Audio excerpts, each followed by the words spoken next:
At Home with Roby. I'm Patrick McIsaac from Roby Electric, along with Dave McGuire from Andrew Roby, who is subbing today for Trent Haston. Trent is out of town. And Dave, you come in, we get some fresh new tunes to roll into the new segments.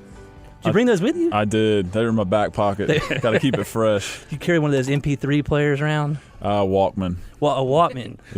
No, sorry, it's a Discman. It's amazing how that industry has evolved, isn't it? I mean, back in the 80s, they would carry the boombox on their shoulder, and then it went to a Walkman MP3, and now I guess you just listen to it out of your phone. I know I get weird looks at the Y.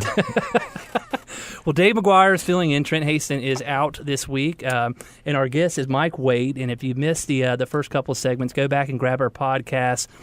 We announced some exciting news in the first segment that the fine folks at W.H. Hobbs Plumbing have joined the Roby family of companies, so we can now help you with your plumbing needs. And as we were ending the second segment with Mr. Mike Waite from NARI, we were talking about workforce development. And Mike, as I've learned as we've become partners with the folks at W.H. Hobbs, that we've always had trouble with electricians, and that's been noted. And we've talked about that even here and off air as well. But the plumbing industry is in the same boat. They're lacking tradespeople. Boy, they are.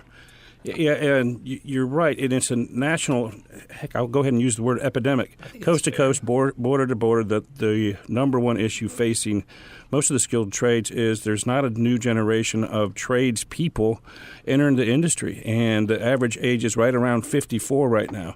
That's fairly scary.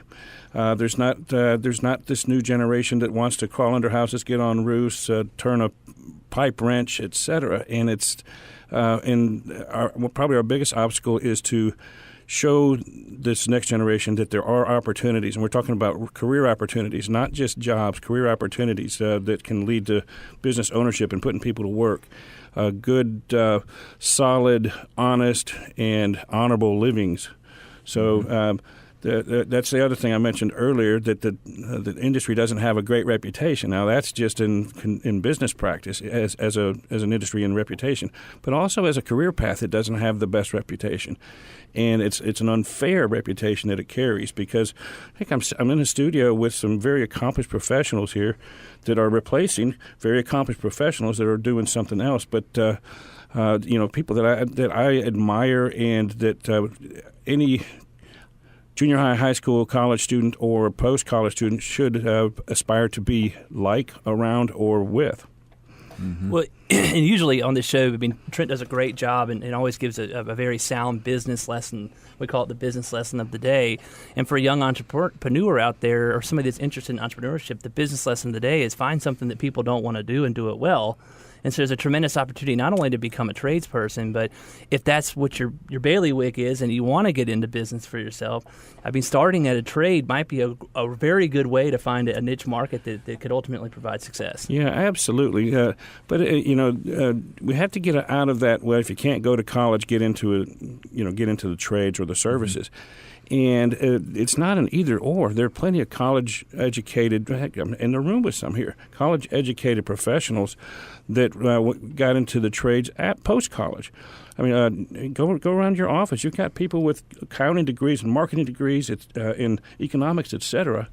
And then the roster is filled in with people with other types of experience and expertise. Well, you mentioned you were surrounded by accomplished professionals, and what he's talking about is Dave McGuire from Andrew Roby and our fine producer, TJ Boggs. I think that's who you're referring to. Absolutely. But Dave, you're kind of like me. I mean, we got into this industry, maybe not, it wasn't really necessarily what we thought we were going to do when we graduated college, but Dave and I both started at Ferguson Enterprises under their management training program, and that's really how we were introduced, and here we are now, and we both are firm believers that this is a solid opportunity for young people. I mean, that's kind of how it happened with you. It did happen that way for us, but the reality of it is I would have loved to have been exposed to this much sooner in my life. Great point. And I remember, I guess it was probably 91, 92. I was at Carmel Junior High at the time, and we had a shop class, and I really liked it. Now I'm not mechanically inclined like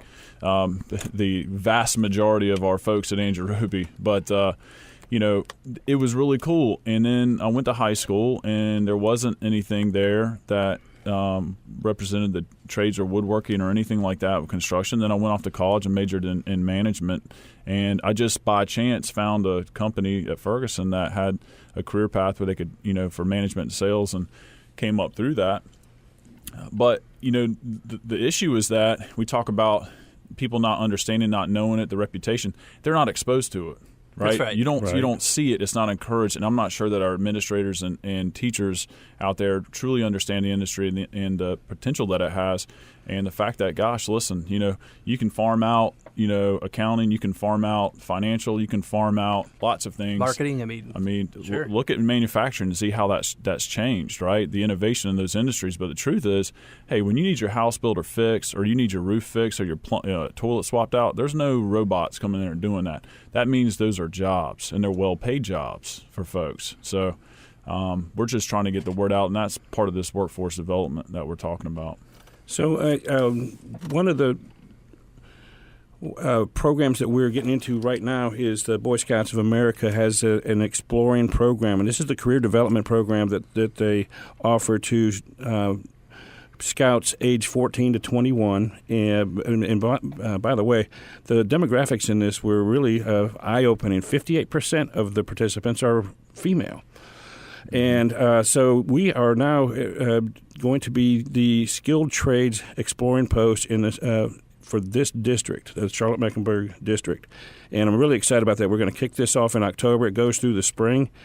And we're going to expose as many scouts, male and female, to the skilled trades and the opportunities that are there, and the business lessons they can learn, heck, the life lessons, the soft skill lessons that they can learn with some of the most accomplished professionals in this market. Yeah, it's a wonderful program, and it allows different businesses inside NARI to host an event where they can talk about, it could be masonry, another one could be carpentry, plumbing, electrical, HVAC, and so it's about an hour and a half class, and they get a chance to. There's some just textbook learning, but then they get it's hands on too, right? So it's pretty neat. Well, I think it's important to note too, Mike, that you said male and female, and you said 58%. 58% of the folks interested in our post for skilled trades are female. And if you don't think that women can be in the construction industry, go follow Kayleen McCabe or watch anything that she does, because she is phenomenal. She's been on our show a couple of times. Heck, go get our podcast where we've had her on. We need women in this industry, quite frankly. We do, especially when we're very aware that if we're in the industry that most of those home decisions, homeowner decisions, are made by the women of the house, and there's a. We can close that communication gap a little bit. But also, I don't want to discount drafting, architecture, engineering, interior design. I mean, there are a lot of other pieces of this industry that are maybe even more appealing to the women. Well, I can tell you one thing. In general, not trying to be sexist here, women are typically much more organized. They're better communicators, right?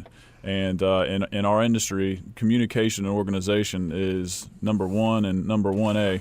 So, hey, listen, if you're a lady out there, young lady, check out construction. Could be a great fit. Well, and look at our board of directors, Erin Doherty with Distinctive Design, Build, Remodel. Female, she just got a certification. She and her husband are both certified remodelers, and I'm excited about that. I look at Lisa Brown at Stewart Brown Construction, involved in NARI. They just won a national award. I mean, we need more. Heck, Nicole Goolsby with Andrew Roby Raleigh, our vice president in Raleigh. Yep. So there are some good, strong examples of women contractors in our market. We just need to make them more visible so that they inspire more women to get into the trades. Well, Mike, as we wrap up, we have about 45 seconds, and then stick around for the fourth segment. We're going to talk about our Make-A-Wish story, Trey. But Mike, give us 45 seconds. How do we find NARI?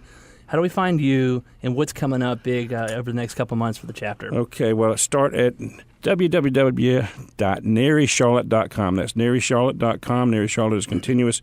And that's where you can find a remodel. You can find out what's on our calendar. You can find out a little bit about who we are and what we stand for in the industry. The Oscars of the remodeling industry are coming up November 3rd. We will host that at Electrolux USA.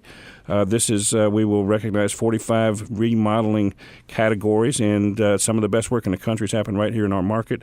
In the National Spring Business Meeting, the National Cody Awards, that's Contractor of the Year Awards, April 18 to 21, 2018. They're coming to Charlotte. Well, folks, Mike Waite, NARI Charlotte, we appreciate you having on here. There's a lot going on in the city with this industry. NARICharlotte.com, NARICharlotte.com. You're listening to At Home with Roby. We'll be right back.